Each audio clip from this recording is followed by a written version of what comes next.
नमस्ते दोस्तों, मेरा नाम मोहम्मद बिरादर। मेरे इस चैनल में आप सभी का स्वागत है।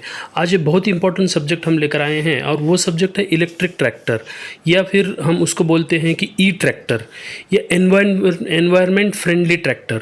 ये क्या है, ई ट्रैक्टर क्या है, इसके बारे में हम चर्चा करेंगे। खेती के हर काम में हमको ट्रैक्टर लगता है, आपको सबको पता है। अभी ट्रैक्टर तो गांव-गांव में पहुंचा है, आपको सबको पता है। दूसरी चीज़ ये है कि डीजल ट्रैक्टर्स आज हम सबको मालूम है कि जो ट्रैक्टर आजकल होते हैं वो सब डीजल पे चलते हैं, उसका ऑपरेटिंग कॉस्ट ज़्यादा होता है। अभी हम ये देखेंगे कि इलेक्ट्रिक ट्रैक्टर क्या है। इलेक्ट्रिसिटी या पावर से चार्ज होने वाला जो ट्रैक्टर होता है उसको हम इलेक्ट्रिक ट्रैक्टर बोलते हैं। तो ये इलेक्ट्रिक ट्रैक्टर और डीजल ट्रैक्टर में क्या फ़र्क होता है ये हम देखेंगे। बेसिकली उसमें है कि ऑपरेटिंग कॉस्ट जो है ना, ऑपरेटिंग कॉस्ट जो चलाने की कॉस्ट है वो इलेक्ट्रिक ट्रैक्टर में कम होती है। वो इलेक्ट्रिक ट्रैक्टर में 25 से 30 रुपये पर आवर उसका कॉस्ट होता है, और नॉर्मल ट्रैक्टर में जो डीजल ट्रैक्टर उसमें 150 से लेके 200 रुपये पर आवर उसका ऑपरेटिंग कॉस्ट होता है। ये बेसिक उसमें फ़र्क है। दूसरा ये फ़र्क है कि आपको सबको पता है ये ट्रैक्टर जो इलेक्ट्रिक ट्रैक्टर होता है जीरो एमिशन होता है, उसमें एमिशन कुछ भी नहीं होता। जो CO2 निकलता है वो या धुआं निकलता है, कुछ नहीं निकलता इलेक्ट्रिक ट्रैक्टर में। और उसके अगेंस्ट में जो डीजल ट्रैक्टर है उसमें एमिशन निकलता है, उससे नुकसान होता है, वो एनवायरनमेंट को, हमारे पर्यावरण का नुकसान करता है। ये बेसिक उसमें फ़र्क है।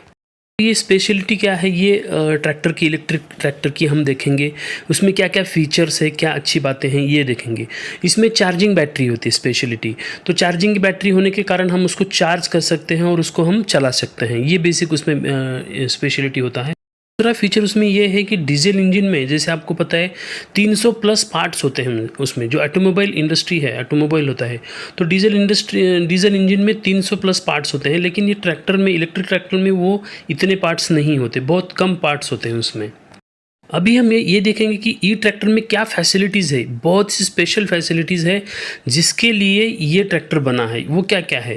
पहली है इसमें बैटरी स्वैपिंग। अभी बैटरी स्वैपिंग का मतलब ये है कि स्टेशन जो है, चार्जिंग स्टेशन, वहाँ आपको ये बैटरी, आप पुरानी जो डिस्चार्ज हुई बैटरी उसको उठा लो, उसका चेंज कर लो, और नए बैटरी जो फुली चार्ज बैटरी उसको आप लगा लो। इसको बोलते हैं बैटरी स्वैपिंग। दूसरा है रीजनरेटिव ब्रेकिंग। इसका मतलब है कि आप जो ब्रेक लगाएंगे तो उसके पार्ट से जो ये होगा, फ्रिक्शन होगा, उससे एनर्जी तैयार होगी और वो स्टोर होगी। तो इसको बोलते हैं रीजनरेटिव ब्रेकिंग सिस्टम। तीसरा इसमें है कि ट्रैक्टर चार्जिंग UPS या फिर पावर इन्वर्शन। ये क्या है? तो ये डिवाइस है, तो ये जो डायरेक्ट करंट है DC इनटू ये अल्टरनेटिव करंट में इस चेंज करता है। तो ये इससे क्या होता है कि जो इलेक्ट्रिसिटी ज़्यादा लगती है शुरू के पीरियड में, तो वो ज़्यादा नहीं लगती, धीरे धीरे होती है। तो इसमें इलेक्ट्रिक सेविंग होता है। और चौथी स्पेशलिटी फास्ट चार्जिंग है। फास्ट चार्जिंग आप सबको पता है कि अभी के ज़माने में फास्ट चार्जिंग है, क्विक चार्जिंग का ज़माना है। तो ये पॉपुलर फीचर है उसमें, जैसे कि 5 minutes charging for 5 hours, 5 minute charging कर लो और 5 घंटे आप चला लो। जैसे इलेक्ट्रिक ट्रैक्टर में अगर 6 HP का अगर होगा ट्रैक्टर, इलेक्ट्रिक ट्रैक्टर, तो उसका वो काम करेगा, जो डीजल ट्रैक्टर है उसका 21 HP का काम करेगा। तो इतना पावरफुल है ये।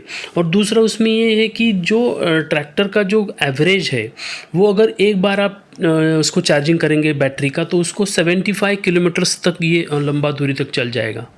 अपना जो रेसिडेंशियल कनेक्शन है उसके इलेक्ट्रिसिटी के अगर हम चार्जिंग मोड पे रखेंगे तो उसको 6 घंटा लगेगा, और इंडस्ट्रियल जो कनेक्शन रहता है इलेक्ट्रिसिटी का, उसका अगर हम चार्जिंग करेंगे तो वो 2 घंटे में ये उसकी बैटरी चार्ज हो जाएगी। So thank you for watching this video friends. आपको कुछ भी क्वेरीज है तो आप मुझे कॉमेंट बॉक्स में ज़रूर पूछिएगा, मैं उसके आंसर दे दूँगा। Please subscribe my channel.